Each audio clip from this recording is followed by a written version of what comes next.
shooting, Officer Jobbers Miller was on body cam.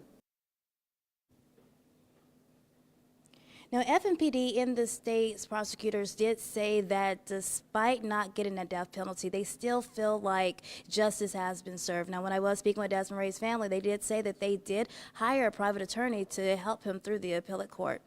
Like always, Fox 4 keep you updated. Live from the Lee County Courthouse, Brianna Brownlee, Fox 4.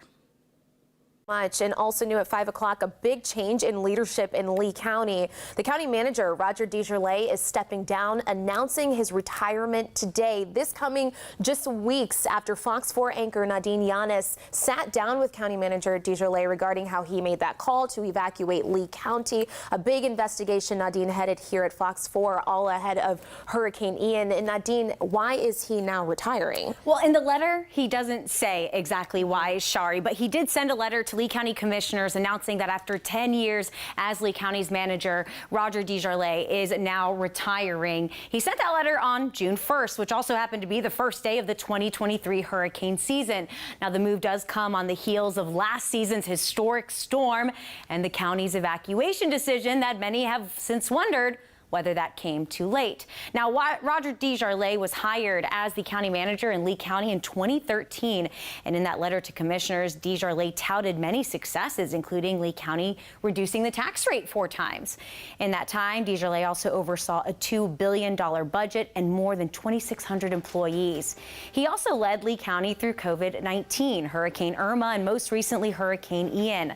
The call to evacuate the morning before the hurricane hit was ultimately his, and it has come under some criticism, not only from national media outlets in the weeks after Hurricane Ian, but Fox 4 also spoke with survivors. Just recently, I took those calls for accountability to DeJarlais himself, a result of a 7-month-long investigation that we aired exactly 2 weeks ago.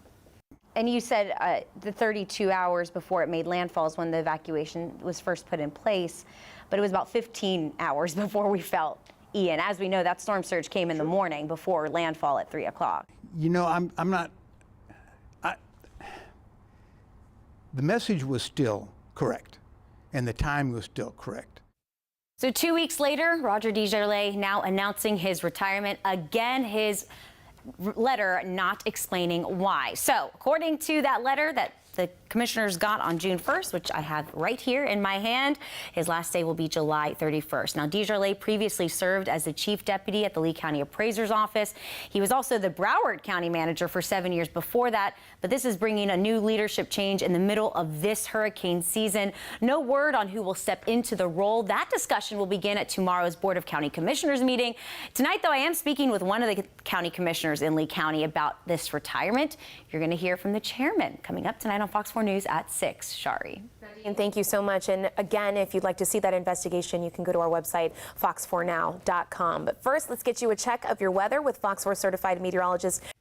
And Katie, I understand you're tracking some rain. That's right. Now we do have isolated showers and storms in the mix, somewhat similar to yesterday. Not as many of us will be affected by those downpours today, but still, we have a couple out there, so we want to zoom in on where we are seeing those impacts, especially for that afternoon and evening drive. Notice right here, right over Southwest 47th Terrace, the basically the little southern sliver, seeing some very heavy rainfall here in southern Cape Coral, just to the south of Pine Island Road. So anywhere south of Pine Island Road, if you're traveling, say, anywhere on Del Prado all the way to Chiquita, that is where we are seeing those downpours as you head southward. So heads up there, crossing of the Caloosahatchee for Cypress Lake. Also seeing some very heavy rainfall this section of McGregor Boulevard and heading down to Fort Myers Beach. Now starting to see a little rain shower develop there. Same story over Miramar Lakes. So rain chances for the next couple of days, they will stay scattered, but then heading Thursday into Friday, those rain chances will be climbing into the likely range. We'll talk more about that in your 7-day forecast coming up next.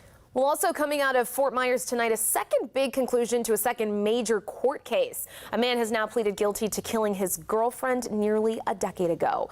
Fox 4's Caitlin Knapp joins me live now. And Caitlin, this has been an emotional day for so many, and we followed this case for years. Yeah, and you were even covering it back in 2016 and 2019. So just really an emotional day for all these family members. Hazel Obando, she was a 25-year-old mother of 2 and 2 children, now almost 10 and and 7 years old, whose mom was killed on Valentine's Day in 2016. Now, Obondo's mother and brother were in the courtroom today as they faced her killer, Earl Joyner, who will spend at least 25 years in prison. Court documents say Joyner is the one who called 911 after shooting Obondo in the head, though he only said she was covered in blood and needed help. And when that help came, court documents say he pretended to give her CPR. And from 2016 to 2019, Joyner was a free man as prosecutors lacked evidence to arrest him until a TV show focused on solving crimes came to Fort Myers and featured this case. That help led to Joyner's arrest in 2019 and ends with the plea made today in court, a plea the family has been waiting for. Caring and strong woman. She had to deal with abuse, neglect, and all while caring for her 2 children. Court documents also say Obondo's mom told detectives her daughter planned on confronting Joyner before the murder, accusing him of cheating and trying to spend her tax return money. Those same documents explain a pattern of domestic violence arrests against Joyner, even threatening to kill Obondo several times. Again, Joyner not only pleaded guilty today, he was sentenced to 25 years in prison. He cannot contact Obondo's family and the 2 children left behind by Obondo. Back to you, Sherry. With Pence getting into this race, it means that the GOP field of candidates grows even larger, and political pundits think that's good for one of the Florida candidates, but not the other. The paperwork is in. Former VP Mike Pence filed for president Monday after months of speculation, which reached a fever pitch in Iowa this weekend. And I don't have anything to announce today, but I can tell you, when I got time to announce come this Wednesday, I'm announcing in Iowa. Pence is now set to face the top 2 candidates in the GOP presidential nomination, his old boss Donald Trump and Florida Governor Ron DeSantis. Iowa shows it can be done. Florida shows it can be done. Pence is trying to distinguish himself from both, saying it's time for new leadership. He suggested DeSantis has gone too far with Disney and took issue with Trump's handling of January 6. Look, President Trump is wrong. I had no right to overturn the election. I'll always believe by God's grace that we did our duty that day. In ensuring the peaceful transfer of power. Reaction to Pence's filing has been interesting. A Trump campaign official told ABC News it shows DeSantis is a weak candidate. Quote, his opponents smell blood in the water. The race for second place is about to heat up. Meanwhile, DeSantis backers say, quote, this is a 2-man race between Governor DeSantis and Trump, with momentum building behind the governor and the former president running scared. Well, I think the entrance of Mike Pence into this race doesn't do much in the short term. Barry University politics professor Sean Foreman thinks Pence's announcement was too expected to have a big shakeup of the race. He also thinks it could hinder DeSantis more than Trump, as Pence is likely looking to snag the same group of voters. You already had Nikki Haley and Tim Scott in the race. I think all those folks are vying for either moderate Republicans or more conservative Republicans who aren't satisfied with Trump. And at least one other Republican expected to enter the race this week, former New Jersey Governor Chris Christie, likely jumping in on Tuesday, only further expanding the GOP field and potentially making it more difficult to take down Trump. Now let's get back to Pence for just a moment. We expect that we will hear his official announcement that he's running for the White House on Wednesday before doing a town hall with CNN. That's the latest out here at the Florida Capitol. I'm Forrest Saunders.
Right now, the NTSB is investigating what led to a civilian plane crashing Sunday in Virginia. U.S. F-16 fighter jets responded as the plane approached restricted airspace and caused a sonic boom heard throughout the Washington, D.C. area. The FAA says the private plane left Tennessee and was flying to Long Island when at one point it changed directions before eventually crashing near the George Washington National Forest. 4 people were on board. No one survived. Police say the remains of 2 more victims have now been recovered from the rubble of an apartment building that partially collapsed in Iowa, bringing the death toll up to 3 people. At least 9 survivors were rescued shortly after the incident on May 28th. The cause of the collapse remains unclear. And the Republican field in the 2024 presidential race is about to get even more crowded.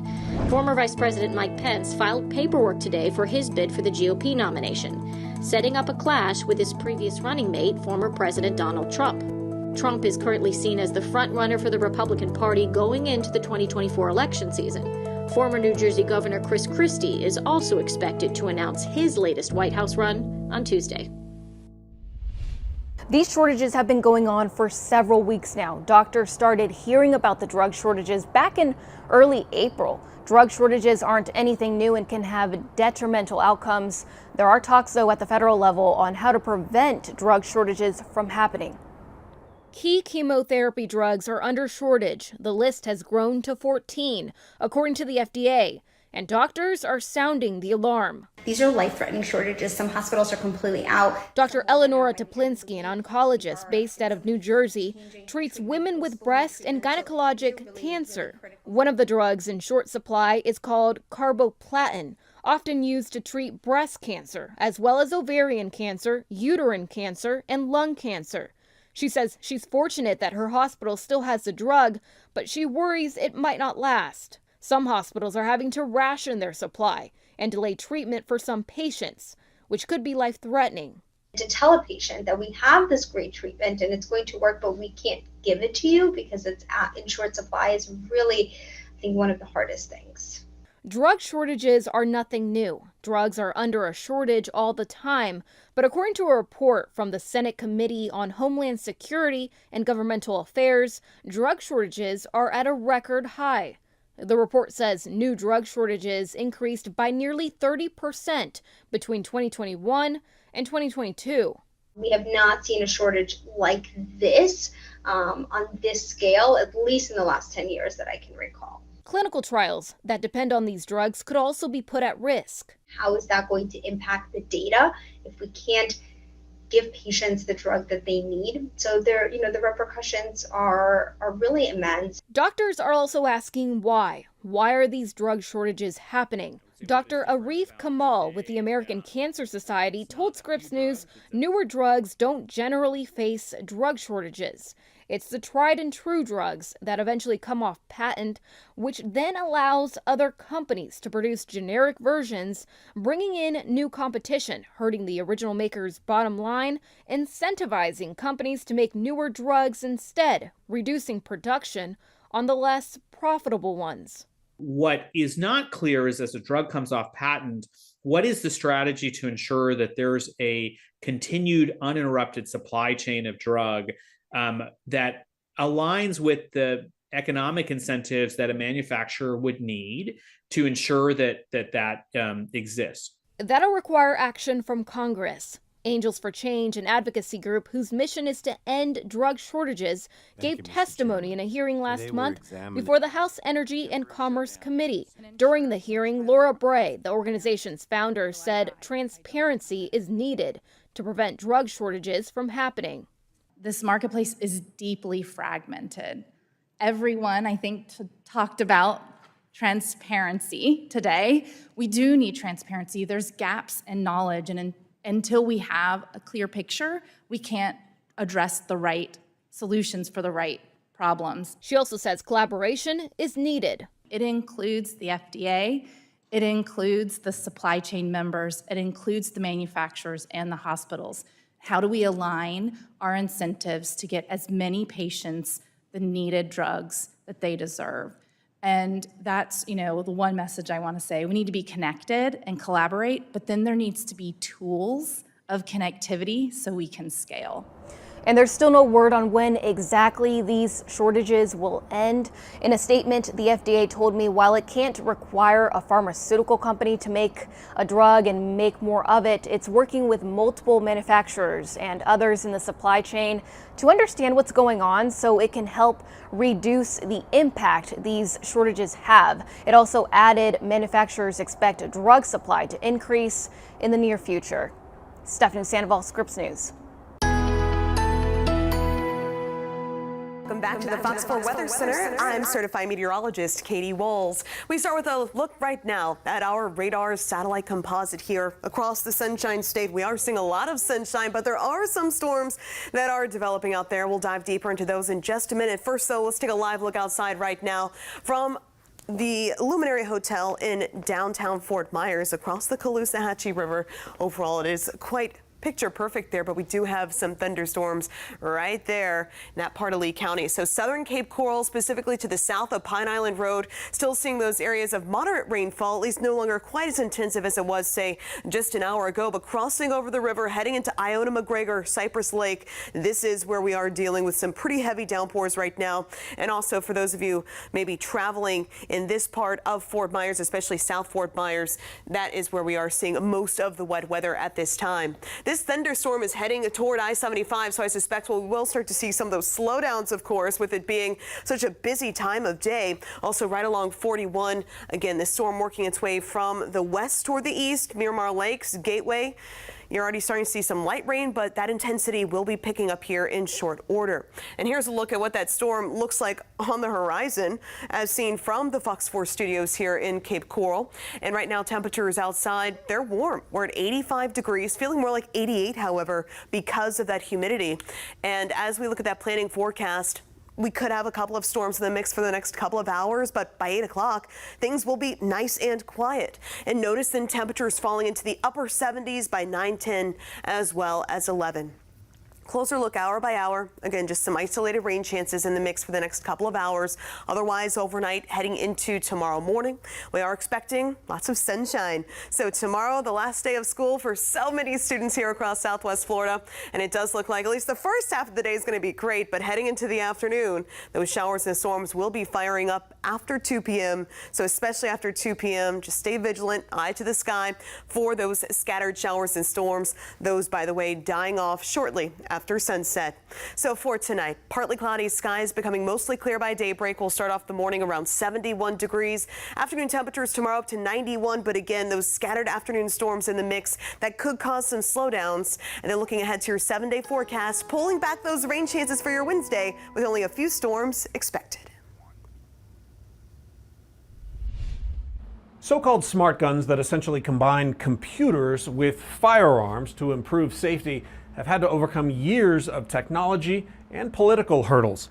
This gun, made by BioFire, is marketed as the first biometric smart gun. The creators say it'll save lives.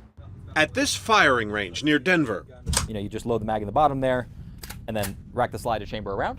Kai Klepfer loads a 9mm pistol and pulls the trigger. Then it's my turn. And I'm going to pick it up. I pull the trigger. Nothing happens. Same gun, same condition.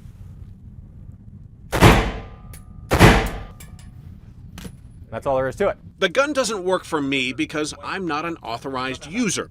This is a smart gun, a mashup of pistol and programming, designed to keep it from firing in the wrong hands. That's really sort of the key part here is, as soon as I put this down, it's going to lock, right? The weapon is marketed as the world's first ever biometric smart gun. It uses built-in fingerprint and facial recognition sensors, just like on your phone. The white light means it's trying to authenticate, it's trying to recognize me, and then the green lights means it's unlocked and ready to go. In 2012, Klepfer was a high school sophomore with a talent for engineering when a gunman opened fire in an Aurora, Colorado movie theater. They're saying somebody's shooting in the auditorium. It inspired him to build a smart gun for a science fair project. This is the final science fair prototype, not an actual gun, because I was 16 and it was illegal for me to own a gun at the time. He founded BioFire in 2016. This is where we do all of our engineering, prototyping, testing. Now, with about 40 employees, the company is focused on guns for home defense. Marketing videos show pistols perched on shelves in living rooms and kitchens. For home defense in particular, you need to have fast access to that firearm, and that leads to a lot of people leaving their firearms, in many cases, totally unsecured. Klepfer says his smart gun will help prevent some of the tens of thousands of gun suicides and accidental shootings every year. My mission is firearms are now one of the leading causes of death for children and teenagers in America, and that's not something that any gun owner I've ever talked to wants, right? Nobody wants their kid to find their gun. BioFire says gun owners strongly support the idea of buying a smart gun, but there are skeptics. Electronics break down. Try to get a smartphone that's over 10 years old or a tablet that's over 10 years old and see how fast it works. A few years ago, a hacker demonstrated for Wired how a German company's smart gun could be outsmarted by cheap magnets. It does fire.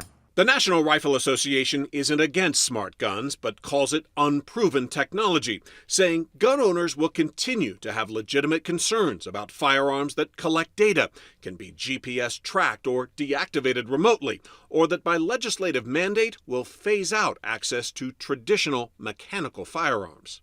Is the gun vulnerable to hacking? The gun is a completely closed, local hardened system, right? So there's no Wi-Fi, Bluetooth, GPS, any sort of other kind of radio communications of any kind. It's impossible to remotely compromise the gun in any way, right? There's no kill switch the government has or anything like that. The gun went through multiple designs. Now, I would say it's been hundreds of versions, thousands of iterations. Many look right out of a sci-fi movie. We knew pretty early on this was going to be so drastically different than anything that was out there. It really was, like we talk about it kind of being the firearm from 50 to 100 years from now. What does the future look like? As fast as I can possibly pick this up and have it on the shot, it's unlocked, right? If Klepfer can convince buyers that his gun is as reliable and quick as traditional handguns, you'll see it unlocks for you. Yep. All right, and I do have the green light. He believes the future will ultimately look a lot safer. BioFire has the opportunity to have a substantive impact on what I consider to be one of the most sort of substantive public health problems of my generation. And I don't really see a world where no matter who's elected, that guns are not going to continue to be a part of American culture. If we can save one kid's life, I would consider that to be a net positive. Clayton Sandell, Scripps News, Broomfield, Colorado.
Cancer is the second leading cause of death among veterans. It's why the VA is working to advance treatment and find new drugs. We're here to stand with them shoulder to shoulder through their cancer journey. Lung cancer is the deadliest cancer among veterans. Prostate is the most common.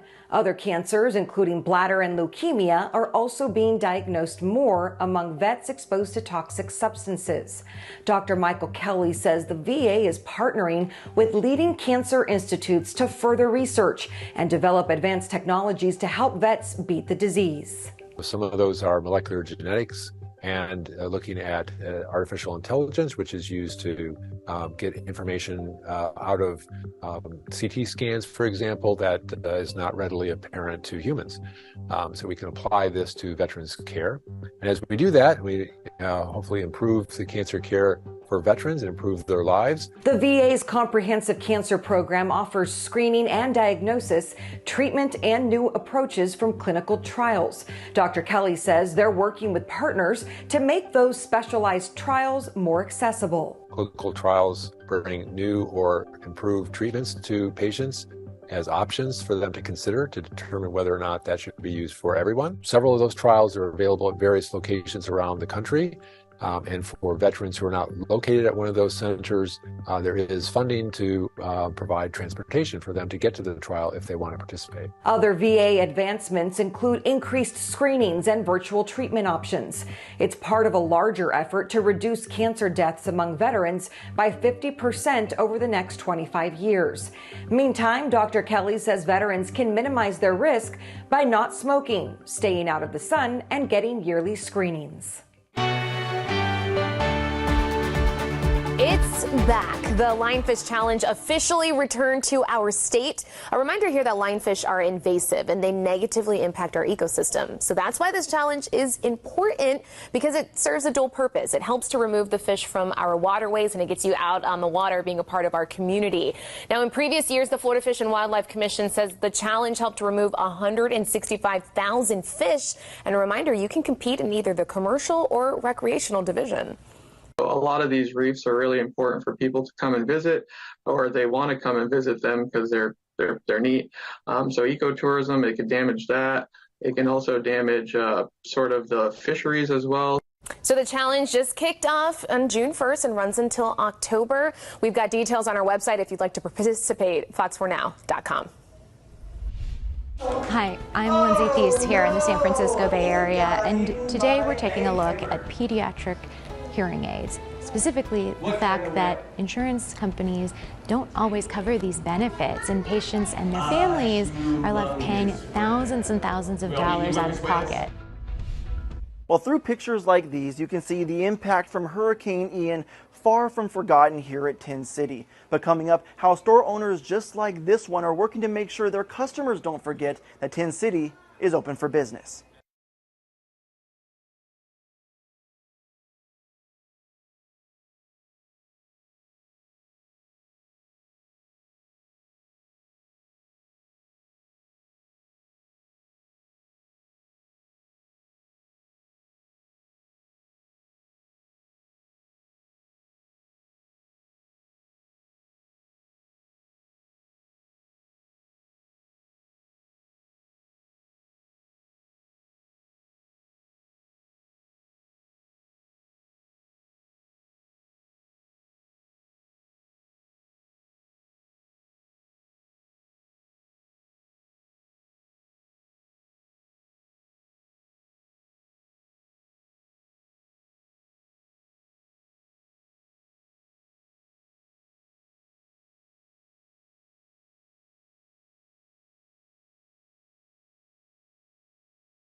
Welcome back to the Weather Center. I'm certified meteorologist Katie Walls.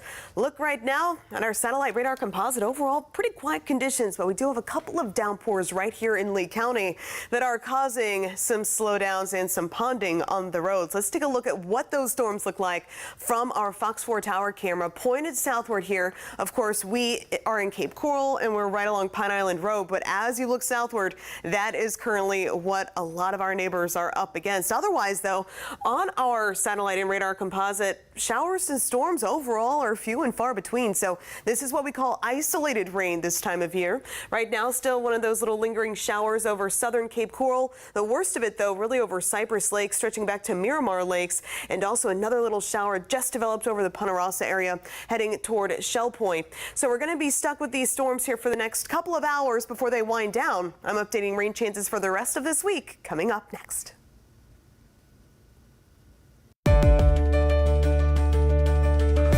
I'm Colton Chavez, and I'm here at Tin City, and if you've never been here before, it's exactly how the name suggests. It's a city of locally owned businesses all here in this area. Well, during Hurricane Ian, business owners tell me that the area that I'm in right now, up to 3 feet of flood water. And since then, businesses have started to reopen, like the Naples Soap Company, who says they've been working to remind customers that they're open for business. We get phone calls all the time, and even when I answer their phone, they're like, "You're open? Like, we can't believe you did this." And I'm like, "Yeah, we're here. We're in it. We're a family, and we got to get back open and be here for everybody."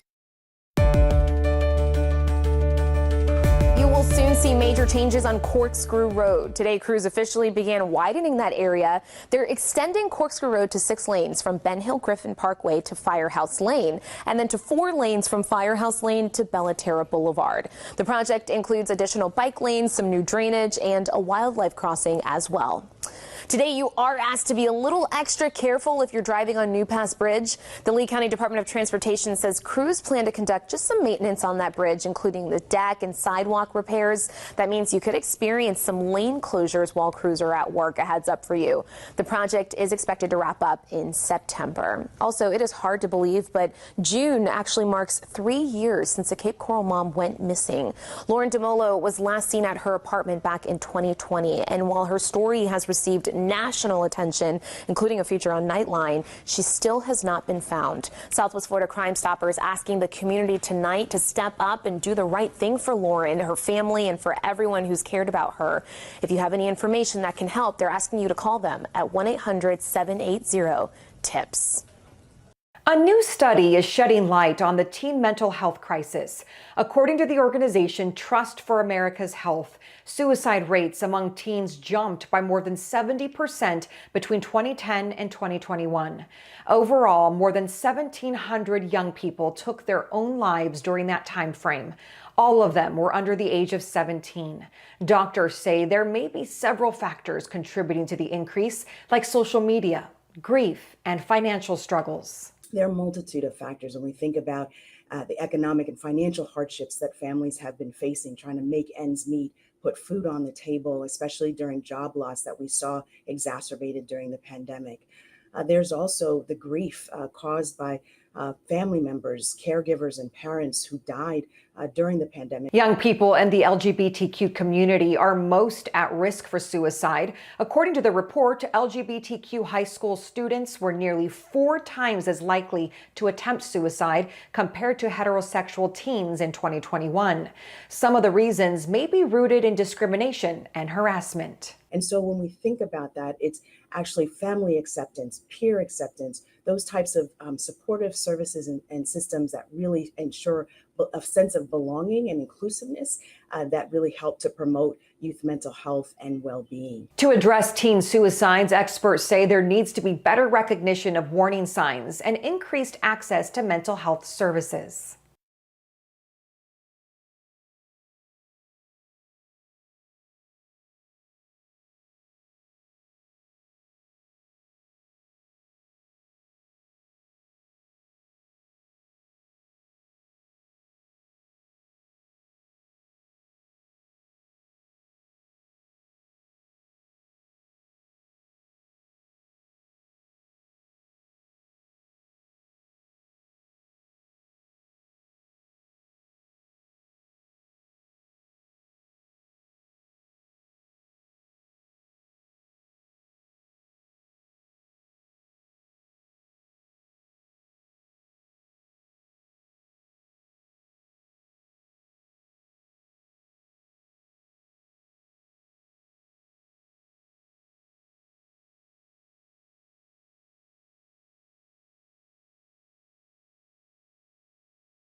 Global airlines are expected to make nearly $10 billion in profit this year as travel bounces back. The new forecast comes from the International Air Transport Association. $10 billion is more than double what the industry expected to make with the looming economic slowdown. Bad behavior on flights isn't slowing down. According to a new global analysis, unruly passenger incidents increased 37% from 2021 to 2022. Vaping is a big contributor. Smoking or vaping in the cabin or bathroom was the #1 non-compliance issue, followed by failure to fasten seatbelts and exceeding carry-on allowance. U.S. drivers could see higher gas prices this summer as Saudi Arabia doubles down on oil production cuts. Starting in July, Saudi Arabia will cut production by another 1 million barrels per day. Nationally, U.S. gas prices have stayed neutral this past month. Today's average is $3.55 per gallon. Last month, it was $3.56. If you suspect something's wrong with your car, well, you typically bring it to the shop and get a quote for a repair. If you're lucky, the car will soon be fixed and you'll be on your way again. But what if the final bill is way more than the initial estimate? Michael Gibson finally got his dream car. I always wanted a Cutlass and Chevelles. A beautiful 1970 Oldsmobile Cutlass. He took it to a local engine shop to finish the restoration. Getting the engine and transmission running and tuned. The cost? We first were in the realm of $3,000 to $4,000. But he wasn't prepared for this. That $4,000 2 weeks later was $7,900. A bill for almost $8,000, twice what Michael claims they had discussed. We wanted to know, could this situation happen to you? Turns out the rules regarding estimates vary from state to state. States like Ohio, Colorado, and Maryland, for example, require customer consent to charge for work that exceeds the original estimate by 10% or more. Other states, though, lack similar regulations. Melanie McGovern with the Better Business Bureau says no matter where you live, ask for a written estimate and understand what happens if repairs cost more. Can they stop the work if you can't afford it? Or is your car like in a million pieces? We contacted Mike's engine shop where the owner gave us a statement saying the restoration work already done was not done properly. We had to rewire the majority of the car to get the motor to where it could be started and run. The client never gave us a budgetary number they could not exceed. I've had car work done. I've done car work. But Mike Gibson says this has never happened to him before. He's now filed a complaint with the BBB and he's talking to lawyers. So make sure the shop knows you need to authorize all work so you don't waste your money. I'm John Matarese. As the Atlantic hurricane season gets underway, the weather pattern is also shifting from La Nina to El Nino. That can mean fewer storms that reach hurricane level strength. Hurricane experts with the National Oceanic and Atmospheric Administration tell us El Nino typically changes wind speed and direction over the Atlantic. It's also associated with decreased moisture levels over the Atlantic basin. This can make it harder for storms to build up. Once they build up, sometimes they hit a cap and they can't build up any higher. They cannot keep generating up and then generating a swirl that becomes a tropical cyclone. NOAA's hurricane outlook for this year has a similar number of named storms predicted compared to what we saw in 2022. But the effect El Nino has could mean those storms will possibly be less damaging, whereas the La Nina weather pattern we were in last year may have helped storms gain strength. Because La Ninas are associated with reduced wind shear, decreased stability, so increased instability. So when you build a thunderstorm, it can build up higher and stronger faster. And if a couple of the storms build together, they create a low pressure and spin that can become a tropical storm. But no matter what comes this hurricane season, NOAA is still urging everyone in hurricane areas to start preparing sooner rather than later. Little preparation each week is a lot easier than trying to do it all in the last couple of days before a storm is coming, when everyone else is trying to prepare. Let's bring you the very latest. Thankfully, the Gulf of Mexico, nice and quiet. There's one wave of energy that we are watching in the northeastern Atlantic. This area of disorganized thunderstorms right now between the Canaries and basically just to the due west of Portugal at this point. It does have a 10% probability of further development, but again, nothing of immediate concern close to home. Of course, we're continuing to keep a close eye on the tropics, but also our weather here outside, as some of us are dealing with some storms for those of you heading out here in Lee County. So here we are looking live once again southward from our station here on Pine Island Road, located in Cape Coral. And as we look south, we are seeing some of those bigger downpours in the southern Cape, as well as Iona McGregor down to Punta Rasa, and also for spots toward Miramar Lakes. So let's zoom in on where these storms are headed right now. For the most part, at least the worst part of the storms, they are working their way from the west toward the east. Notice right there, though, improvements for downtown Fort Myers stretching back towards Cypress Lake. But as we zoom in on this particular cell right over Miramar Lakes, right over 75, this is where we could see some very small hail embedded. You see that magenta right there. Also extremely intense rainfall. So the Estero area up to Fiddlesticks Boulevard, seeing that very heavy downpour as it works its way toward Gateway. So Gateway into Lehigh Acres, get ready. This storm will be working its way your direction. Farther toward the south now for Bonita Springs, seeing some slowdowns right along 41 as well as 75 because of that consistent rain as it starts to make its way into far northern Collier County. So kind of starting to head that direction down barefoot, and basically we're going to be dealing with some of that wet weather really concentrated in Lee County, but also just to the north of Naples, so North Naples up to Pelican Bay, expecting some of those wetter areas. Lehigh Acres rain cooled 83 degrees right now, 85 coming in for Fort Myers, but factor in that humidity, and this is how hot it feels on your skin. Right now, Naples at heat index 96 degrees. Golden Gate feeling more like 95, and in Fort Myers, we're also seeing that heat index of 89. Before the showers built in, Fort Myers, Naples hit highs of 90. Punta Gorda hit a high of 89. Overall, pretty close to average, and nowhere close to those records, which will stand at 98. So through 8 p.m. we'll have a couple of storms out there. Otherwise, thereafter, clearing skies forecast. Tomorrow morning we'll start off with lots of sunshine, but heading into the afternoon, scattered downpours will be developing. So once again, tomorrow, do keep your eye to the sky. For tonight, we will be seeing partially clearing skies starting off around 71 degrees. Scattered storms expected for tomorrow, and then by Wednesday, we'll start to pull back those rain chances into the isolated range. FEMA's approved nearly $5 million to pay back the Florida Department of Agriculture and Consumer Services. That money was used for mosquito control expenses after Hurricane Ian. Remember, we saw so much rain and, of course, that storm surge, right? Well, that resulted in flooding and standing water, which created a concern to the health and safety of our community. FEMA partnered with aerial mosquito operations to help with that control. Big question here is, could you see a new dog park in Fort Myers? The city council plans to discuss a possible dog park for those living in Dean Park. The new park would be bordered right here by Palm Avenue, Michigan Avenue, and Seaboard Street. That discussion is going on right now. We'll keep you updated on what comes next. And speaking of the animals in our lives, June is National Microchipping Month, and Lee County Animal Services wants to help you keep your pets safe. So take a look at your screen. You can call this number, 533-9236, at any time to make your pet an appointment to get microchipped. Remember, we are in hurricane season, right? Which means it's definitely time to get your pet chipped. Get this, Lee County Animal Services says more pets get lost during storms or holiday festivities than any other time.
Go!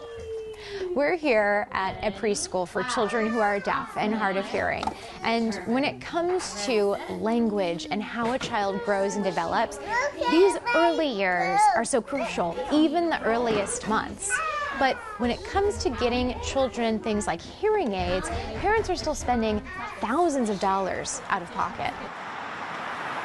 Well, I hear the cars rushing, and I hear the wind, and I hear the birds. Vivian Ober is a spunky 9-year-old. Tag, you're it. She loves playing with her kid sister and the color purple. Vivian's among the roughly 3 in every 1,000 children, the National Institutes of Health says, are born with hearing loss.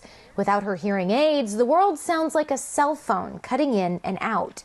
So she can't hear high frequency sounds, so K's, P's, T's.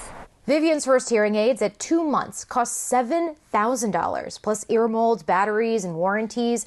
Her parents were shocked when they learned insurance did not cover it. We had what you would call good insurance. Like, I don't know if any insurance is great, but if you have the Cadillac and the Gold, ours was in between those two, right? Our ENT and audiologist wrote letters to the insurance company, and still they continue to deny it as they listed it as cosmetic. Yeah, cosmetic. In the state of California, only 1 in 10 health plans cover hearing aids. It's considered elective or cosmetic. 28 states have mandates for children's hearing aids. They vary on age, dollar amount, or frequency. Lawmakers in 5 states, New York, Michigan, Ohio, California, and Hawaii, are currently considering legislation that would add them to the list. Parents and children have advocated in some states for years. Among them, Karen and Alexis Klugo of Montgomery, Ohio. Alexis is now old enough to drive, and she goes to testify in committee hearings on her own.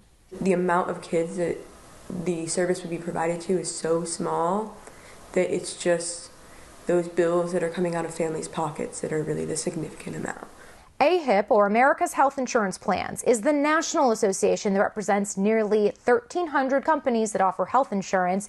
We asked them about state mandates and if their members consider hearing aids cosmetic. They did not respond. These are young children. These are children in their critical period for language development. Nice job. Splash! The ability to hear is key in the way a child speaks, understands, and takes in the world. Dr. Dylan Chan cares for kids who are deaf and hard of hearing. He also studies hearing and language in young children. He says access to sound via hearing aids, sign, or spoken language is crucial by the 6-month mark. So what happens if a patient wants to wait longer than 6 months? They may have some growth in their language, but they'll plateau at a level that is lower than the kids that were identified and were provided intervention early. And are we talking just through like elementary school? Are we talking like kid years, teenage years, adult years? All the way through their life. As for Vivian Ober, her family estimates they've spent more than $15,000 for her to hear, all on their own out of pocket.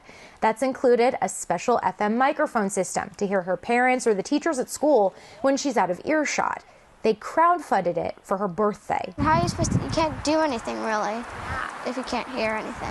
Her parents admire Vivian's strength and confidence and her patience. Most hearing aids last between 3 to 6 years, and they're currently working to save up for the next pair. Now, last year, the FDA approved for over-the-counter use adult hearing aids. And you may be thinking, well, can these pediatric patients, can these kids use those adult hearing aids over the counter? They're much less expensive, right? As a matter of fact, it cannot work that way. The way that children are, anyone who works in pediatrics will tell you, kids are not tiny adults. Their brains, their bodies are still developing. As a matter of fact, Dr. Chan, who we spoke to for this story, says that those adult hearing aids, if they were to be used on a child, could even do more harm than help. Lindsay Thies, Scripps News, Redwood City, California. Ahead on Fox 4 News at 6, we're learning more details about the upcoming retirement of the Lee County manager. We'll look at the timing of his decisions and the decisions his office was in charge of before and during the decision to evacuate ahead of Hurricane Ian. Plus, a federal judge says a law restricting drag performances is now unconstitutional. This out of Tennessee. And it mirrors many of the same rules Governor Ron DeSantis put into place when he signed Florida's law. All that coming up on Fox 4 News at 6.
Right now on Fox 4 News at 6, a judge gives the final sentence for the man who killed Fort Myers police officer Adam Jobbers Miller 5 years ago. We'll take you live to the courthouse.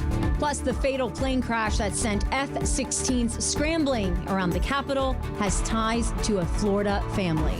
It'd be nice if we could turn down the temperature on both sides. Plus, numerous lawsuits could decide the future of a rental ordinance that voters approved at Marco Island last summer. Fox 4 News at 6 starts now. Live from Fox 4, this is breaking news. And thank you for watching Fox 4 News at 6. I'm Nadine Yanis. I'm Chris Earl. Breaking tonight, the punishment announced for the man convicted of killing Fort Myers police officer Adam Jobbers Miller, who died in the line of duty nearly 5 years ago. Now, convicted cop killer Wisner Desmarais will spend the rest of his life behind bars. Fox 4's Brianna Brownlee has been following this trial since the beginning and joins us live from the Lee County Courthouse with this ending tonight, Bree.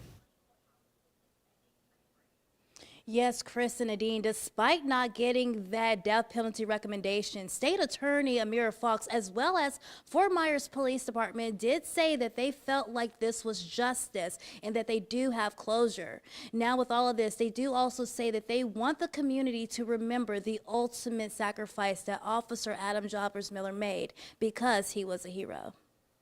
The jury having returned a verdict and finding you guilty of... With his head down, anticipating his fate, Wisner Desmarais heard Judge Robert Branning read the sentencing. The defendant will never again taste freedom.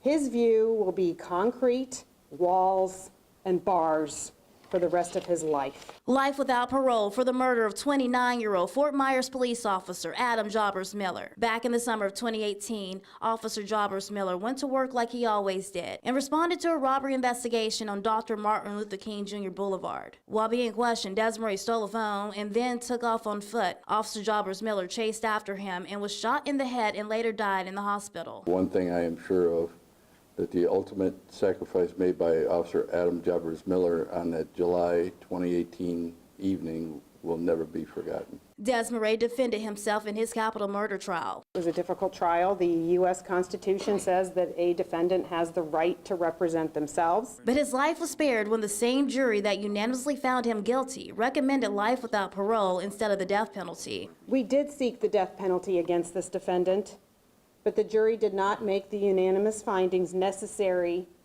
under the law at the time we tried this case. Before sentencing, Desmarais says he doesn't feel evidence was truly presented and that he was wrongfully prosecuted. So I asked Attorney Amira Fox about this, and she says it's all in the evidence. Well, I mean, unfortunately for Mr. Desmarais, there's such a thing as police body cameras, and the evidence in this case was strong. I mean, his act of executing Officer Jobbers Miller was on body cam. Now, Officer Jobbers Miller was a police officer under the Chief Diggs administration. And today, State Attorney Amira Fox did say she hopes that Chief Diggs is smiling down on the decision. Live from the Lee County Courthouse, Brianna Brownlee, Fox 4. On the same day of the sentencing against Wisner Desmarais and the killing of former officer Adam Jobbers Miller, the late officer's father made a donation to the Fort Myers Police Department for more than $5,000. David Miller made the donation in the memory of his son, and it will get used to help pay for more mandatory jiu-jitsu training for new officers. David Miller's donation will pay for 20 officers to complete the training. Well, in Lee County, a part of a construction project that's going to last for the most of the summer is starting today. Construction crews began repairing the deck and sidewalk on the new Pass Bridge in Bonita Springs. So a couple of factors are at play here. And the first is that you're going to see lanes closed throughout the summer while this project is going on. And now that construction and repairs are underway, it is scheduled to last until September. Also happening today, the $23 million Corkscrew Road widening project has started. This is phase 1, where roads from the Ben Hill Parkway to Firehouse Lane will expand from 4 to 6 lanes. Now, when phase 1 is done, bike lanes and sidewalks will be added right there along Corkscrew Road. So these are two projects that we will be keeping an eye on for you and, of course, tracking these on your drives every morning and night here on Fox 4. Certified meteorologist Katie Walls. We are tracking some isolated showers and storms right now across southwest Florida. Similar to yesterday, those storms are few and far between, especially compared to the widespread downpours that we were up against on Saturday. So basically seeing that trend with lower rain chance this evening. That said, the spots where we do have those storms developing, they are producing some heavy downpours. Let's take a live look right now at one of those thunderstorms that continues to dwindle down here over the southern Cape, and obviously no longer seeing as intensive rain here. This is a live look from the Fox 4 studios right on Pine Island Road facing due south. So most of the active weather right now to the south of Pine Island Road, Lee County heading into Collier. Let's zoom in now on where we do have some of those downpours. And again, south of Pine Island Road over southern Pine Island, we do have one of those little showers that continues to wind down. Otherwise, the most intense activity right now over Estero, stretching back toward parts of Gateway right along I-75, Miramar Lake, seeing that very heavy rainfall. Likewise, farther off toward the south.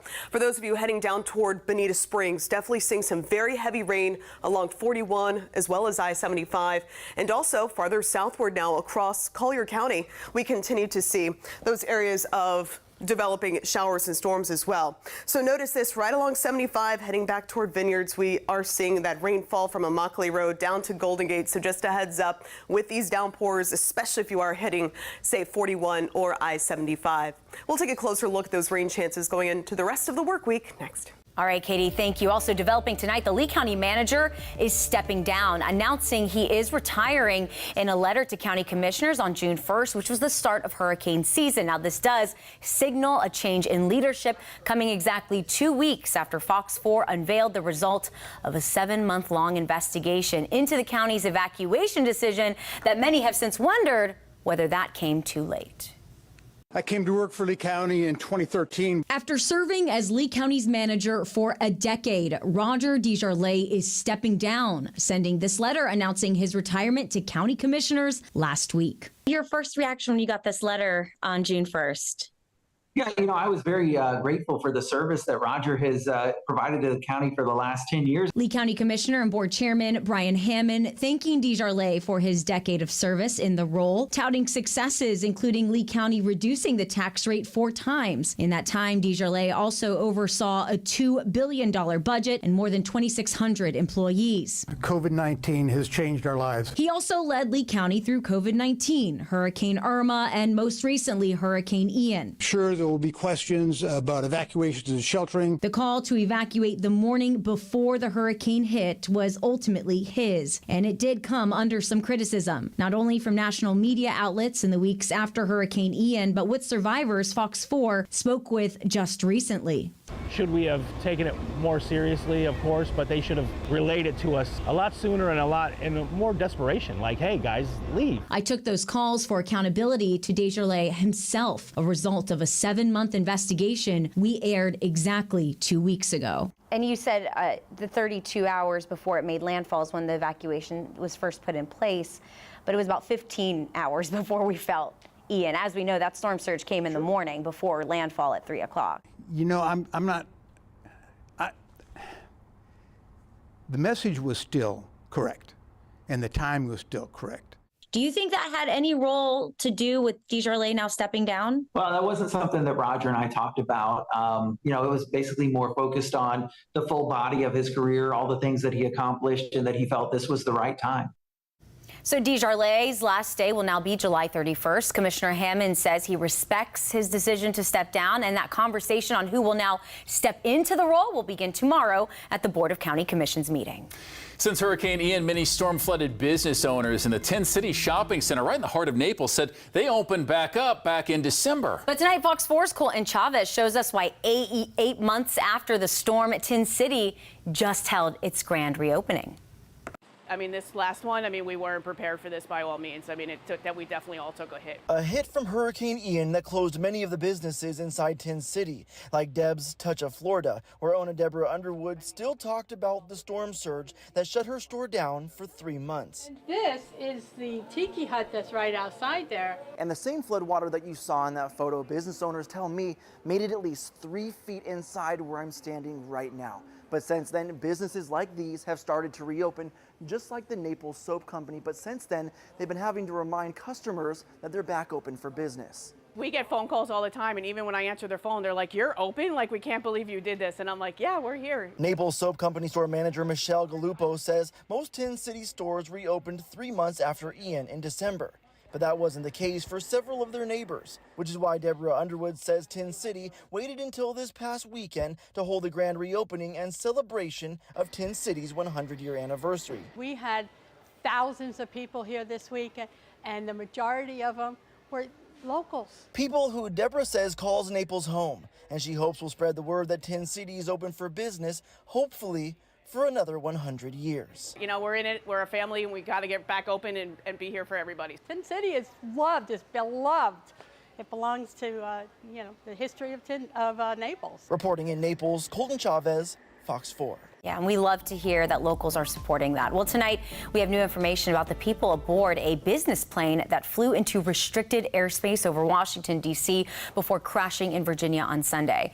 That plane was registered to a Florida man who lives in Melbourne, and he tells the New York Times that it was his daughter and granddaughter both on board and among the 4 victims, along with the 2-year-old's nanny and the pilot. Barbara Rumpel, who has served on the NRA's Women's Leadership Forum, posted last night on Facebook's NRA event, writing, quote, "My family is gone, my daughter and granddaughter," end quote. John Rumpel says his family was returning to their home on Long Island after visiting his house in North Carolina. The lead federal investigator was at the crash site today, and now Lauren Blanchard brings us with the latest from D.C. Federal investigators tasked with probing Sunday's plane crash killing all 4 on board still haven't identified the cause. But in a statement, the National Transportation Safety Board said they will begin the process of documenting the scene and examining the aircraft Monday morning. That plane hit going awfully fast, so I mean, there's not going to be a lot of debris out there that you're going to be able to piece together. But, you know, NTSB has done this a lot of times, and I'm always surprised that they're able to put all this back together. This home security video captured the sonic boom that thundered Sunday afternoon as 6 U.S. fighter jets scrambled to intercept the private plane over Washington's restricted airspace. The FAA says the Cessna Citation took off from Elizabethtown, Tennessee, and was headed for Long Island's MacArthur Airport when it turned around and flew a straight path over D.C. before crashing over mountainous terrain near Montebello, Virginia. This has the signatures of some sort of incapacitation. Sunday's crash echoes the 1999 death of golfer Payne Stewart, whose Learjet flew for thousands of miles before crashing into fields after the cabin lost pressure and flew aimlessly across the country with the pro golfer on board. We'll know when the pilots turn in their debrief what they saw, whether there are signs that it was a decompression and the interior cockpit is frosted over. The military says it chose not to shoot down the Cessna because it was maintaining a constant high altitude and route, meaning it wasn't clear if it was a threat. In Washington, Lauren Blanchard, Fox News. Listen to this. John Rumpel also lost his daughter, Victoria, at the age of 19 in 1994 in a scuba diving accident then. The couple named an assisted living home in Melbourne, Florida, Victoria's Landing, after her, according to the facility's website. I'm tracking some heavy downpours right now developing over parts of Naples, North Naples, stretching up to Bonita Springs and even into Fort Myers. We'll break down where this round is headed and we'll time out more for tomorrow.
Welcome back to the Fox 4 Weather Center. I'm certified meteorologist Katie Walls. Showers and storms this evening are on the isolated side. Nonetheless, they are causing some downpours along some of our main arteries into and out of Collier County as well as Lee. So let's start with a live look at what one of those thunderstorms looks like right now. The Bayfront Inn in downtown Naples, and obviously some ominous looking clouds here as those storms continue to develop for Naples, North Naples, heading northward up toward Bonita Springs and even extending over to Pine Island. We continue to monitor these showers and storms here on radar. So zooming in first to this downpour right over Matlacha as well as Pine Island. We continue to monitor this closely, but as of right now, not producing much in the way of lightning. So certainly good news there. Meanwhile, to the north, really the northwestern side of Cape Coral, picking up a little bit of something in the rain gauge. And farther toward the south, if you are traveling in the Estero area down to Coconut Road, we've certainly been seeing some heavier downpours here in this area, but this thunderstorm now dying out literally right over Estero. We likely have another 20 minutes or so of this thunderstorm before it is fully dissipated. Farther off toward the south of Bonita Springs, if you are traveling on I-75, heads up down to Immokalee Road.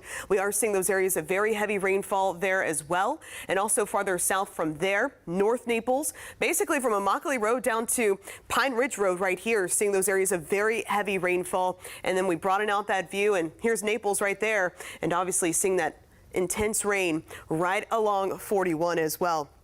So definitely seeing those downpours extending back toward Alligator Alley as you start to head that direction. So this part of Collier County, especially western Collier, that's where the concentration of storms are at this hour.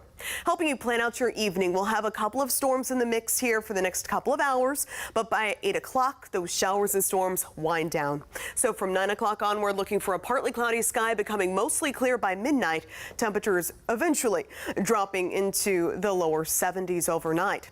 Today's high temperatures before some of that rain moved in, Fort Myers, Naples hit highs of 90 degrees. Punta Gorda, we hit a high of 89. So all records staying safe at 98. Right here at 7 o'clock, again, isolated storms in the mix, winding down after 8.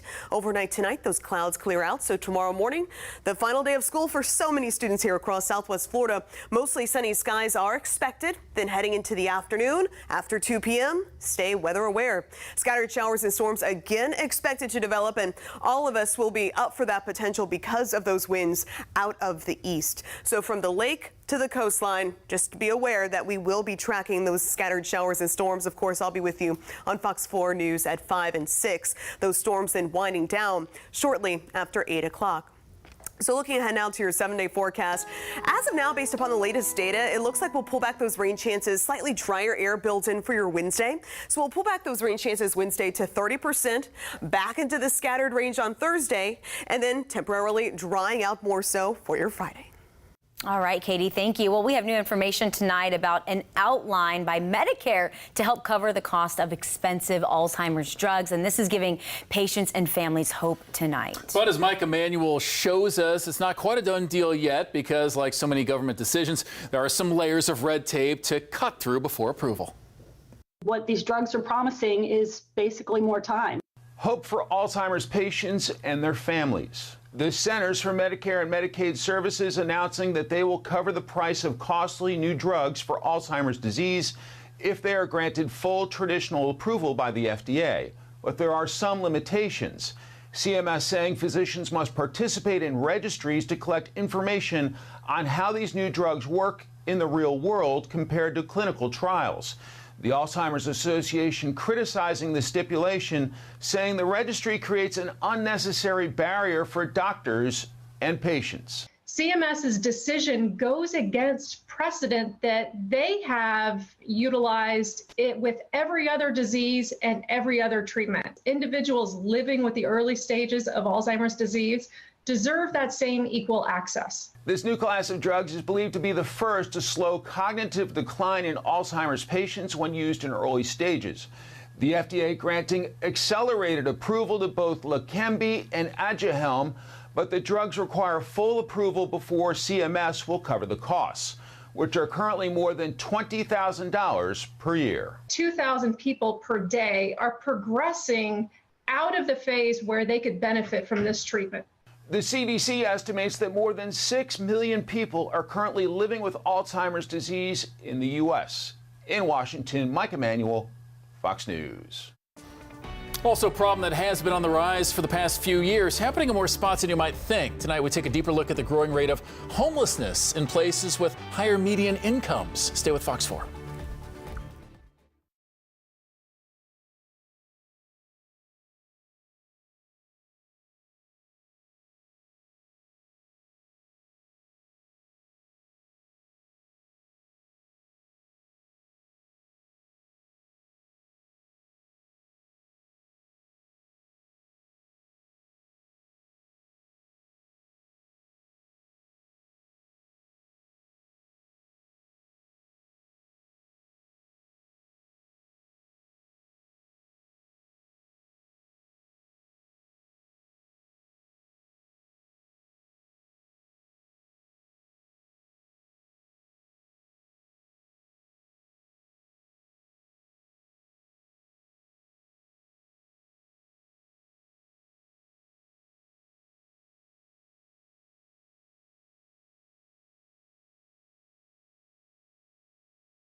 Watching out for homeless rates still going up, surging since 2017, according to the National Alliance in Homelessness. Now, while signs of an increase are most present in major cities, Joe St. George explains why some of the wealthiest zip codes in the country are seeing these increases as well.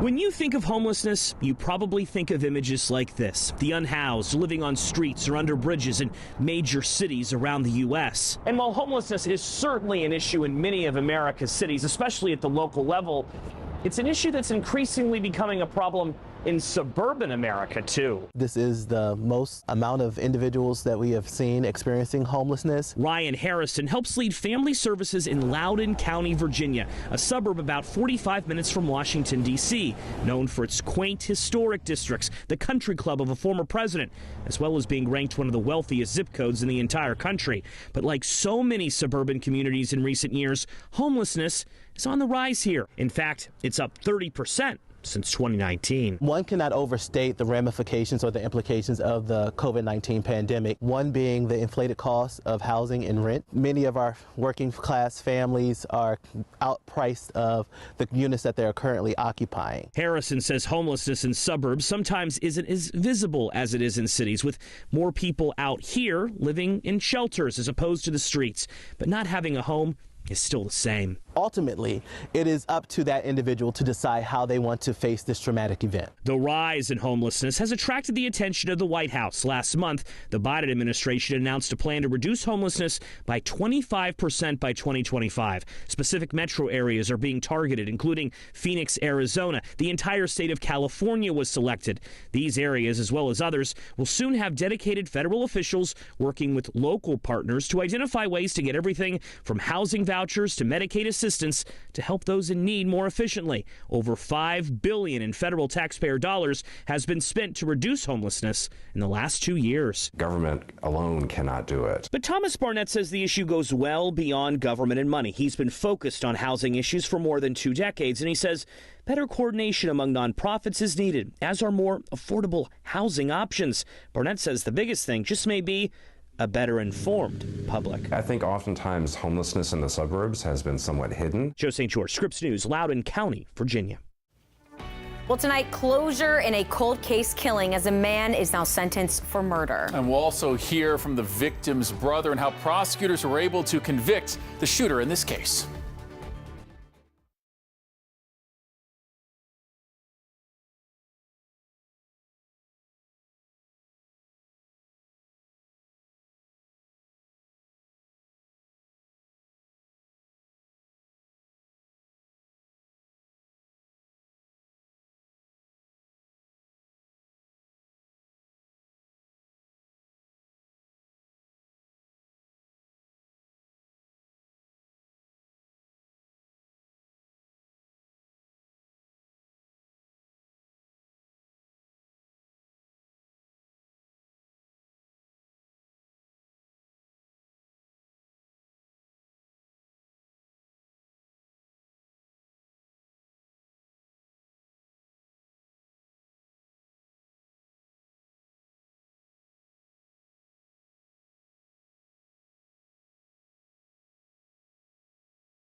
Live from Southwest Florida, this is Fox 4 News at 6. Thank you for keeping it here on this Monday night. For Fox 4 News at 6, I'm Chris Earl. And I'm Nadine Yanis. A Fort Myers cold case murder comes to a close after a Lee County man pleads guilty to killing his girlfriend 7 years ago. and now he is headed to prison. Earl Joyner pleaded guilty to killing Hazel Abondo in early 2016. She was 25, and Abondo is also the mother of 2. Those children are now 10 and 7 years old. But today, her mother and brother were in court today as they faced the killer. Court documents state that Earl Joyner called 911 after shooting Abondo in the head. Court documents say he pretended to give her CPR when responders arrived. But from 2016 to 2019, so for 3 years, he was free, as prosecutors did not have the evidence to move forward. That's until a TV show which focused on solving crimes came to the area and featured the case, one that already had some light on it, as Joyner was a former safety and captain for the Florida Gators football team from 2004 to 2007. And this plea was one the family has been waiting for. She always wanted to be a mother. She finally got that chance just to be taken away. I'm glad some sort of justice has been served here today. So with Joyner's guilty plea, he's also sentenced to 25 years in prison. He also cannot contact Abondo's family along with those 2 young children. The battle over Marco Island's vacation rental ordinance keeps up. Right now, the city council is meeting for where it will decide how to approach at least 4 lawsuits that people have filed against the city. The ordinance that voters approved last August requires owners to register their properties, along with a list of other stricter rules. Fox 4 housing reporter Caitlin Knapp explains why this is all so controversial. Right now, City Council must decide whether or not they want to hire another attorney to look at the lawsuits and the ordinance. An ordinance the city has already spent $325,000 on, and it's not even implemented yet. It's on pause until City Council figures out the legality of it. Along with registering properties, there are stricter rules about noise. Chairman Foley tells me that's been the biggest complaint by far.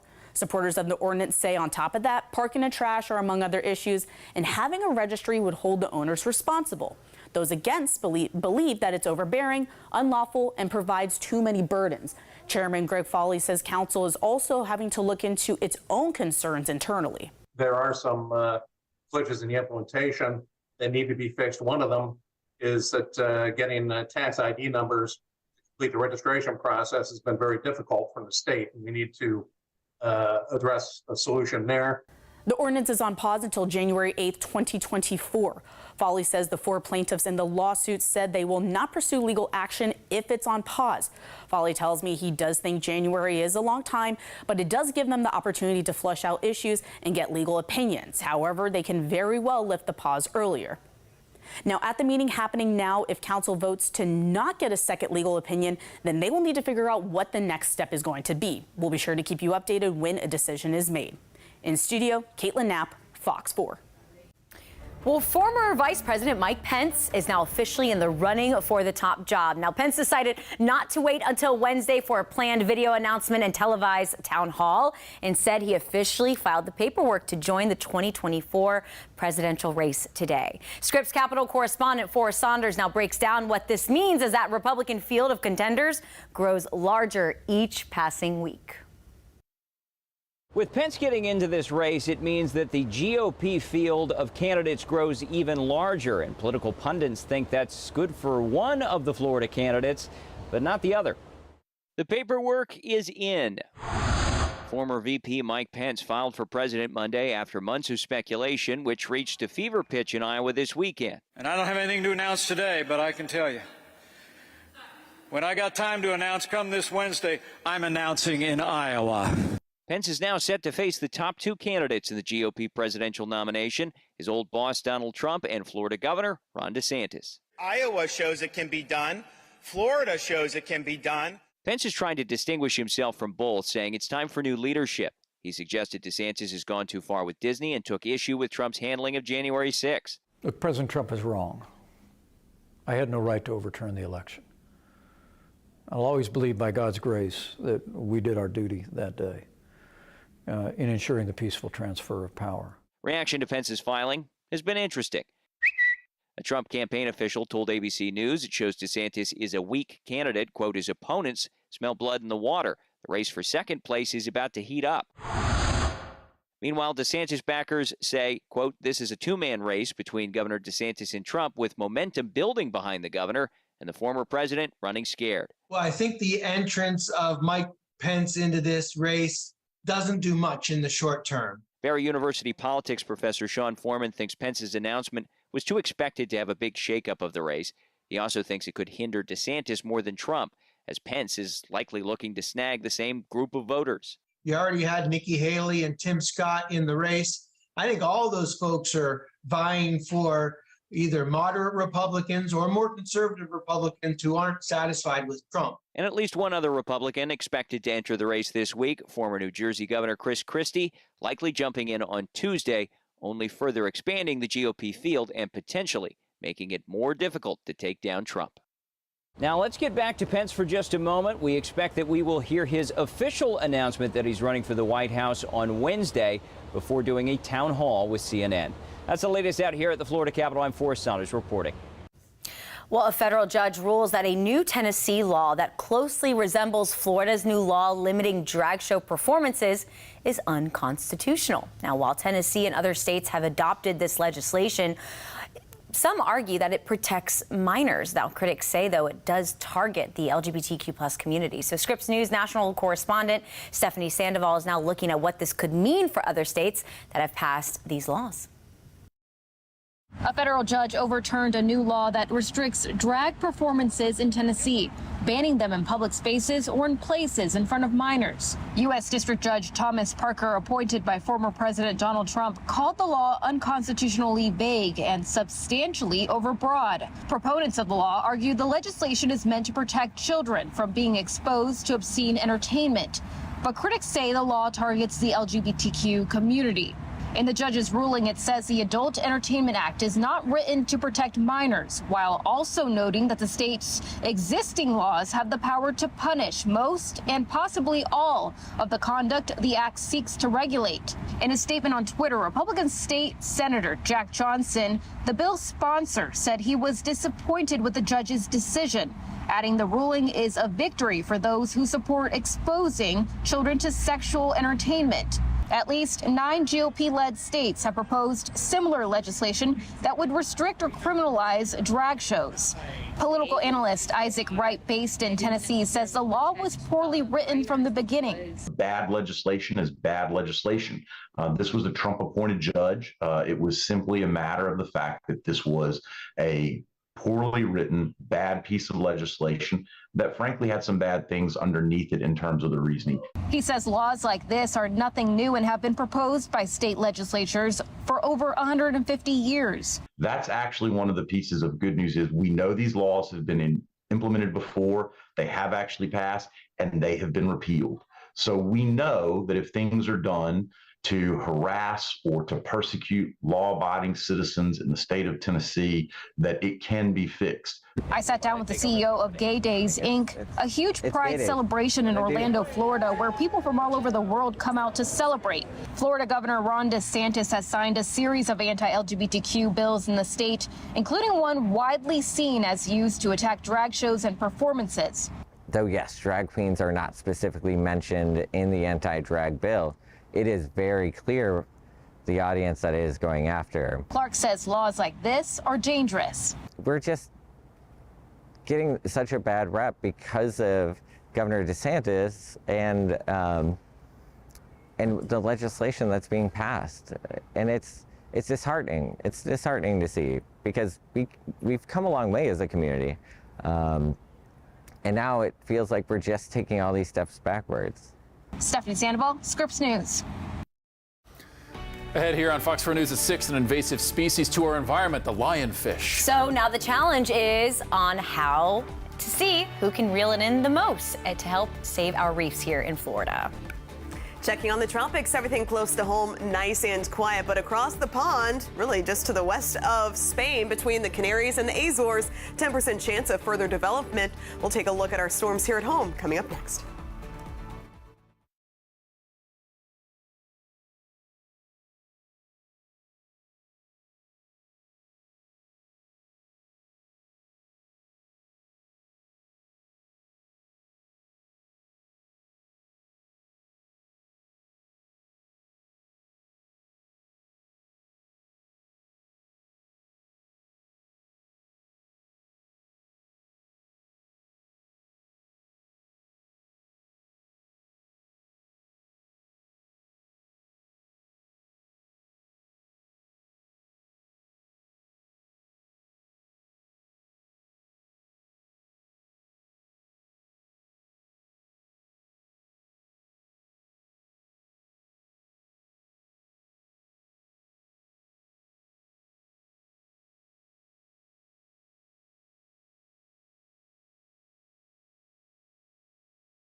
Take a look. It's about as close as we can get to a rocket launch here in Cape Coral in Southwest Florida, but a SpaceX rocket lifting off from Kennedy Space Center this morning. So this one's carrying supplies and equipment for experiments up to the International Space Station, and they should dock sometime tomorrow. Now, lots of objectives from this flight, but also an experiment on DNA, and this could lead to treatments that could combat, maybe reverse parts of the aging process. It's also carrying tiny satellites for a cybersecurity challenge here. A group of professionals will try to see if the satellites that they're up in orbit, if they could actually hack them as well. It's going to be pretty cool to watch.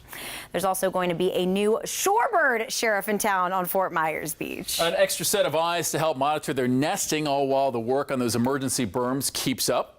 So you might remember, actually, last week we brought you this story. It is a delicate balancing act that goes on between the berm work, nesting sea turtle nests, and shorebird nesting, as you see here. These little guys are so cute. And because while the turtles thrive during the berm replacement work, the same, though, is not true for the shorebirds. So to ensure their nests are not disturbed during the work, this morning, the town council approved hiring coastal engineering consultants for it. Also, there's going to be more berm work going on, this time in Collier County. This after a week-long delay.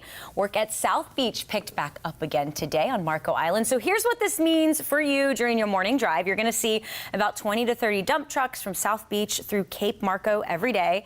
This is because they are moving 27,000 tons of sand. South Collier Boulevard is also going to be down to a one-lane road. So a heads up for your morning commute. As we bring in Fox 4 certified meteorologist Katie Walls with a look at least two different real spots here of our viewing area seeing these storms right now. That's right, especially for coastal Collier. That's where the heaviest of those downpours are. But unlike Saturday, when basically all of us were up against those big downpours, at least they are a bit more isolated right now across southwest Florida. So notice those showers and storms really restricted to Lee County and especially right now into Collier. Speaking of Collier County, this is what it looks like outside right now. Beautiful rainbow here from the Bayfront Inn in downtown Naples. You just cannot beat that shot. But this is one of those spots where we are seeing that heavy rain, and obviously you always look opposite of the sun, and you might be lucky enough to catch exactly that. And I think we can see a pot of gold there on the end. That was gorgeous. Meanwhile, over here, Matlacha as well as Pine Island stretching up toward Burnt Store, seeing some areas of rainfall, that part of Lee County. Meanwhile, this shower, this storm we were talking about just 20 minutes ago, there you go, just as expected, has already fizzled out over Estero. But now it's North Naples' turn. That's where we do have those bigger downpours right now along Immokalee Road. So heads up there, of course, a very busy road this time of night, and then down 75 as well. So basically from mile marker 113 southward, we are seeing those heavy downpours right along 75.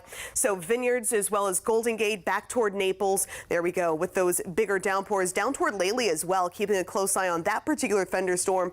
And for those of you traveling along Sable Palm Road, very heavy rainfall there as that storm starts to work its way off toward the east, heading toward Everglades City. So your planning forecast, next couple of hours will stay active, but after sunset, those storms wind down, and the rest of tonight will be nice and quiet. Clouds clearing out. Let's take a closer look. So right here at 8 o'clock, notice showers and storms, very isolated, winding down more so thereafter. We'll kick off tomorrow morning, the final day of school in Lee County. We'll kick things off, lots of sunshine. I'm expecting lots of sun for the first half of the day, but from 1 o'clock onward, you do want to keep your eye to the sky for, yet again, more developing showers and storms. Heavy rain, frequent lightning, gusty wind will continue to be our biggest threats through the afternoon and evening commute. And also notice this, because of our wind direction, all of us will be up for that potential from Lake Okeechobee all the way to the coast. So all of us need to be prepared for that heading into your Tuesday afternoon and evening. Now, Wednesday's interesting. Wednesday, we'll actually see a little shot of some drier air. So we'll start off the day partly to mostly cloudy. Clouds are going to hang out with us throughout the day on Wednesday, but notice those showers and storms few and far between, and the ones that will be developing will be inland. So for your Wednesday afternoon, I am expecting the coast to be dry, but for Glades and Hendry, that's where I think we'll see the concentration of those storms for Wednesday afternoon. For tonight, partly cloudy, becoming mostly clear by daybreak. We'll start off the morning around 71 degrees. First half of tomorrow is dry. The afternoon from 1 o'clock onward featuring those scattered showers and storms. High temperatures climbing toward 91 degrees. Rain chances tomorrow around 40%. Then as we look ahead to your Wednesday, We'll pull back those rain chances a bit, down to just 20 to 30% for Wednesday. Temperatures will continue to stay toasty in the low 90s the next couple of days. Then for your Thursday, back into the scattered range. Basically, for the rest of this work week, you just want to make sure you have that rain gear close. We'll dry things out a bit on Friday, then back to scattered storms for your Saturday and Sunday. You get the point. This is just that time of year. We'll dance between isolated to scattered storms each and every afternoon. I'll be updating this forecast for you tonight on Fox 4 News at 10.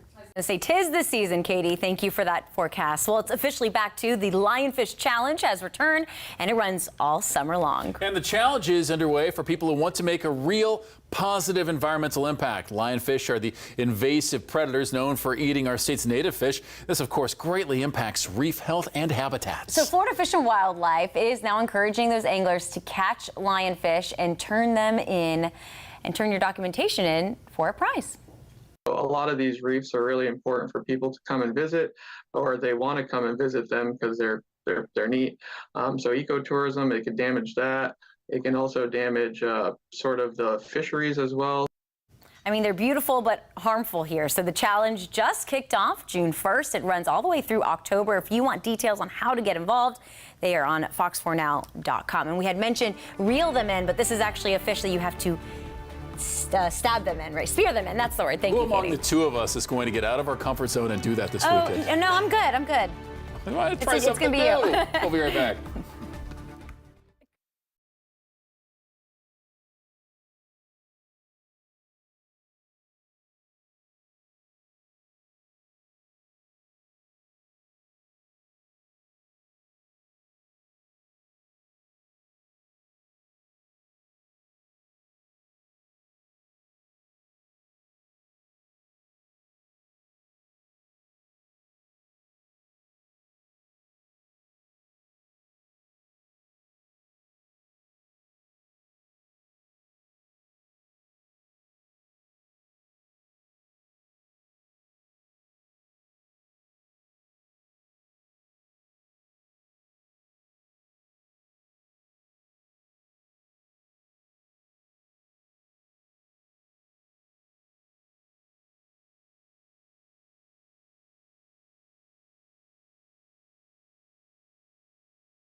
So while it is sunscreen time just about year-round here in Southwest Florida, there are other products that you might consider for skincare. Especially when we're SPF 7500 over here. Fox 4's Lisa Greenberg shows us in today's Healthy Family. Sometimes, though, it's not what you get, but what you don't get.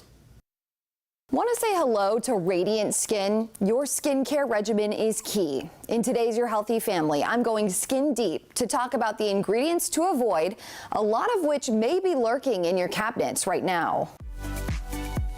When it comes to buying skincare products, you can't always judge a bottle by its cover. You got to pay attention to the ingredients, so important. Some ingredients can actually be very harmful to your skin, even cancer-causing. Plastic surgeon and skincare expert Dr. Pablo Pritchard says our first skincare no-go is aluminum. Everybody loves aluminum because it's an antiperspirant. Aluminum can be found in many things. Eye makeup is an antiperspirant to last longer. In sunblocks, people like that a lot because sweat-proof, also in deodorants. And while it helps stop the sweat, aluminum is linked to certain types of skin cancers. So go for mineral-based aluminum-free sunblock and aluminum-free deodorant.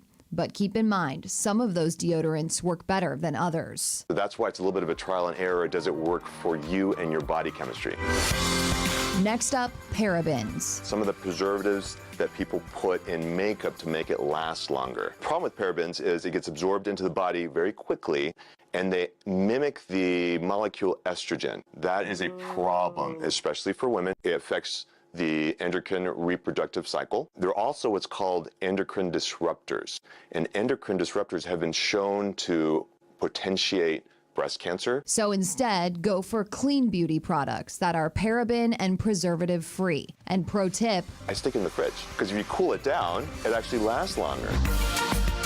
Last, coconut oil, at least for your face. Everybody wants that dewy look, that moisturized, just beautiful glow. But Dr. Pritchard says before you slather coconut oil on your face to get that look, it's what we call a comedogenic compound. So it clogs the pores and can cause acne. So it's best to keep coconut oil just on your body to get your skin moisturized. And instead, on your face. The thing that I like much better that accomplishes that is hyaluronic acid. He says it gives that same dewy glow, is hydrating, and doesn't clog your pores.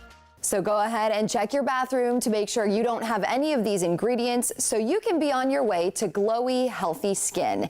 And another thing to look out for, a study found almost all skincare products labeled natural contained contact allergens. I'm Lisa Greenberg, and I'll have that story coming up in tomorrow's Your Healthy Family.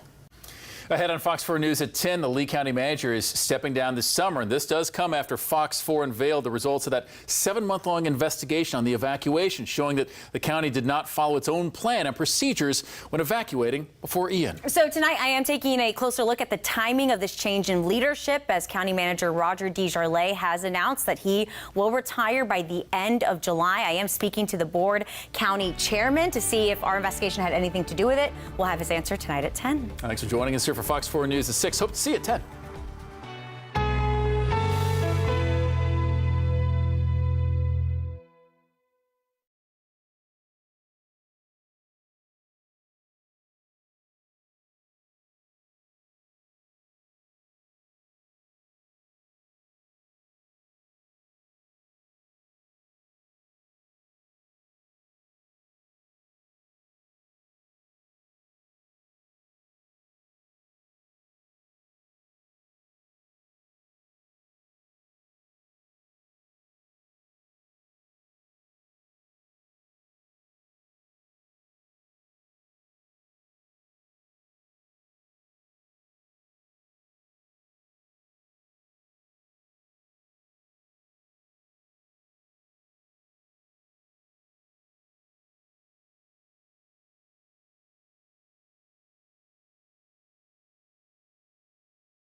Right now on Fox 4 News at 6, a judge gives the final sentence for the man who killed Fort Myers police officer Adam Jobbers-Miller 5 years ago. We'll take you live to the courthouse. Plus, the fatal plane crash that sent F-16s scrambling around the Capitol has ties to a Florida family. It'd be nice if we could turn down the temperature on both sides. Plus, numerous lawsuits could decide the future of a rental ordinance that voters approved at Marco Island last summer. Fox 4 News at 6 starts now. Live from Fox 4, this is breaking news. And thank you for watching Fox 4 News at 6. I'm Nadine Yanis. I'm Chris Earl. Breaking tonight, the punishment announced for the man convicted of killing Fort Myers police officer Adam Jobbers-Miller, who died in the line of duty nearly 5 years ago. Now convicted cop killer Wisner Desmarais will spend the rest of his life behind bars. Fox 4's Brianna Brownlee has been following this trial since the beginning and joins us live from the Lee County Courthouse with this ending tonight, Bree. Yes, Chris and Nadine, despite not getting that death penalty recommendation, State Attorney Amira Fox, as well as Fort Myers Police Department, did say that they felt